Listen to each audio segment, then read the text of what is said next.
Vous pensez la connaître. Vous pensez lire dans ses yeux comme dans un livre ouvert.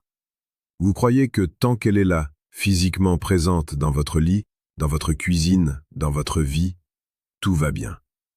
Vous scrutez ses appels, vous surveillez ses retards, vous cherchez des traces de parfums étrangers ou des messages suspects.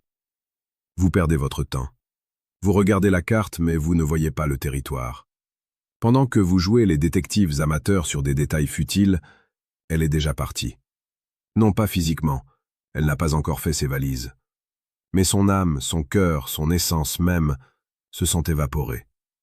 Il ne reste devant vous qu'une enveloppe charnelle, un fantôme gracieux qui exécute les gestes du quotidien par pure inertie. C'est la forme la plus brutale, la plus insidieuse et la plus dévastatrice de l'infidélité. Le départ silencieux. Marc Aurèle, l'empereur stoïcien, disait avec une sagesse froide: la valeur d'un homme se mesure à la valeur des choses auxquelles il s'attache. Si vous vous attachez uniquement à sa présence physique, à son corps, à la certitude illusoire qu'elle est à vous, parce qu'elle porte votre bague ou vit sous votre toit, vous avez déjà tout perdu. Vous ne possédez rien. Personne ne possède personne. Et c'est précisément votre obsession pour les signes extérieurs de possession qui vous rend aveugle au seul signe intérieur, profond et psychologique, qui trahit que 97% des femmes qui finiront par aller voir ailleurs se sont déjà déconnectées de vous bien avant de franchir le pas. Aujourd'hui, nous allons briser le vernis des apparences. Nous allons plonger dans l'abîme de la psychologie féminine en amour, non pas pour juger, non pas pour haïr, mais pour comprendre, pour voir, pour anticiper. Car si vous ne voyez pas ce signe, vous êtes condamné à subir. Le grand secret, le voici. Ce n'est pas un changement brutal de comportement. Ce n'est pas une soudaine envie de sortir en boîte tous les soirs.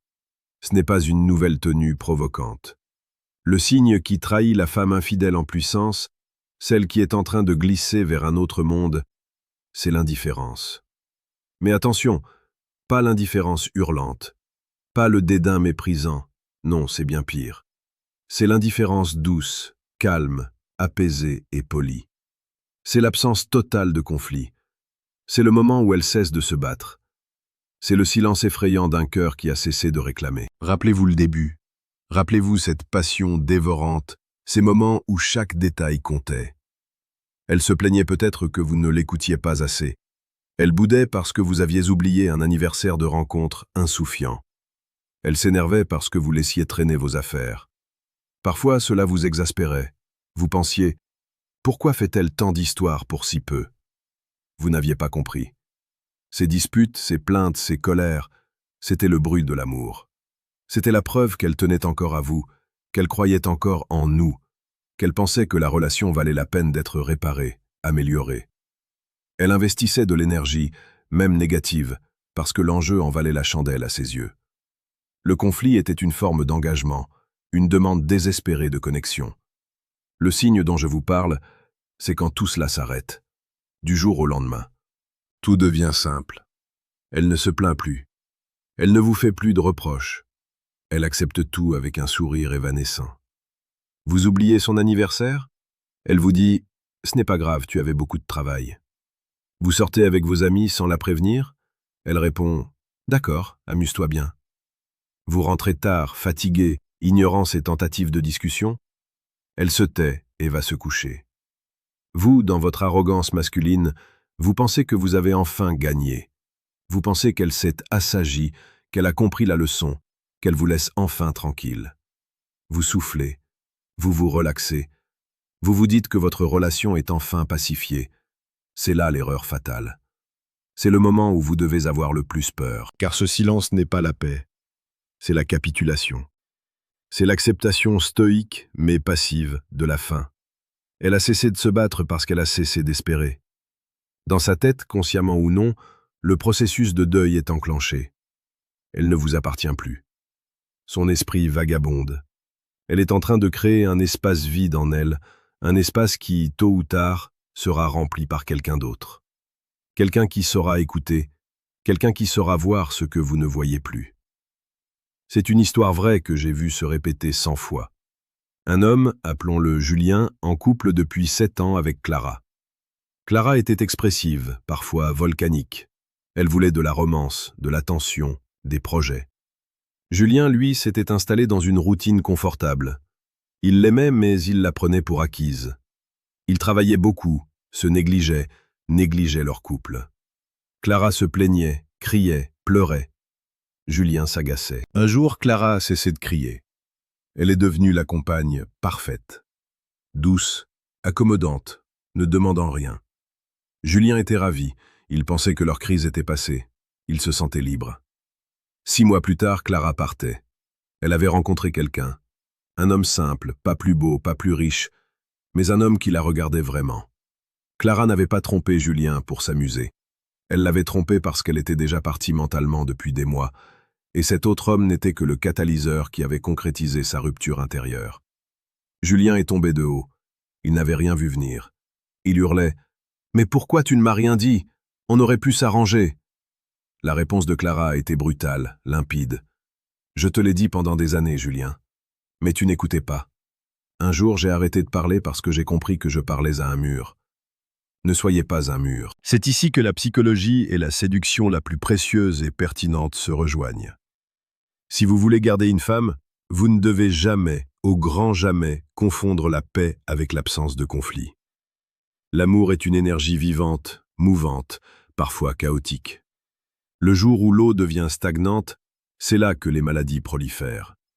Si vous reconnaissez ce signe chez votre partenaire, cette acceptation passive, ce sourire lointain, cette absence totale de demandes émotionnelles, vous devez réagir immédiatement. Et non, la solution n'est pas de la supplier ou de l'inonder de cadeaux pour compenser vos années de négligence. Ça, c'est de la faiblesse, et la faiblesse n'est pas séduisante. La solution est de redevenir l'homme qu'elle a aimé.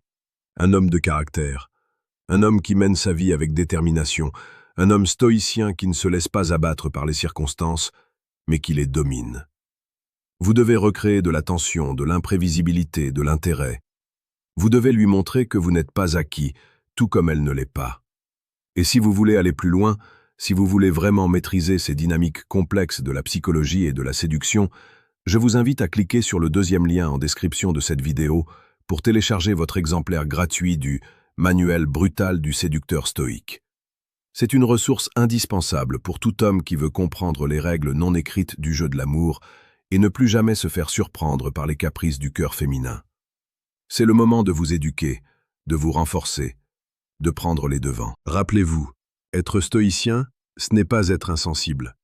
Ce n'est pas tout accepter sans rien dire. C'est savoir ce qui dépend de nous et ce qui n'en dépend pas. Son infidélité éventuelle ne dépend pas de vous, mais votre capacité à voir les signes, à créer une relation forte, vibrante, basée sur le respect et l'attraction mutuelle, cela dépend entièrement de vous. La femme infidèle en puissance est une femme qui se sent seule, seule dans sa relation, seule face à ses désirs, ses besoins, ses rêves que vous avez oubliés. Le signe de son départ silencieux est un cri de détresse muet, une dernière chance qu'elle vous donne, sans même le savoir, de la retenir. Mais pour la retenir, il ne faut pas l'attraper. Il faut la charmer de nouveau. Il faut qu'elle ressente dans vos yeux, dans votre voix, dans vos gestes, que vous êtes toujours là, que vous la voyez toujours comme la femme qu'elle est, et non comme un meuble de votre décor. Nous avons souvent tendance à sous-estimer le pouvoir de la routine et de l'habitude. Ces deux forces rampantes sont les plus grands ennemis de la passion. Elles transforment les amoureux en colocataires, les amants en amis, et les partenaires en étrangers partageant le même lit. C'est dans ce terreau fertile que germe le désir d'ailleurs. Et si cette vidéo vous parle, si vous sentez qu'elle vous ouvre les yeux sur des vérités que vous pressentiez sans pouvoir les nommer, c'est le moment idéal pour vous abonner à la chaîne YouTube Psychologie et Amour. Rejoignez notre communauté d'hommes et de femmes déterminés à comprendre les rouages de l'âme humaine pour vivre des relations plus authentiques, plus épanouies et plus durables. En vous abonnant, vous accéderez chaque jour à des contenus pertinents, précieux et profonds sur la séduction, la psychologie du couple et le développement personnel. Ne restez pas dans l'ignorance, éduquez-vous, renforcez votre esprit et votre cœur pour naviguer sereinement sur l'océan complexe des relations amoureuses. Vous comprenez maintenant. L'infidélité n'est pas un événement qui arrive comme la foudre. C'est l'aboutissement d'un long processus d'érosion, d'un glissement progressif et silencieux.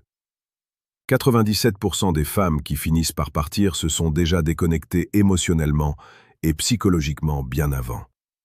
Et le signe ultime de cette déconnexion, c'est cette absence de conflit, ce silence apaisé qui n'est que la préparation à l'adieu définitif. Ne vous laissez pas berner par le calme apparent. Soyez vigilants, soyez présents, soyez conscients. Regardez-la vraiment. Écoutez non pas ce qu'elle dit, mais ce qu'elle ne dit plus. Et si vous sentez que ce silence s'installe, n'attendez pas qu'il soit trop tard. Réagissez. Non pas comme un homme désespéré qui a peur de perdre, mais comme un homme de valeur qui connaît la valeur de ce qu'il a. Soyez l'architecte de votre vie amoureuse, et non le simple spectateur passif de votre propre tragédie. Vous avez le pouvoir, la connaissance et maintenant la lucidité.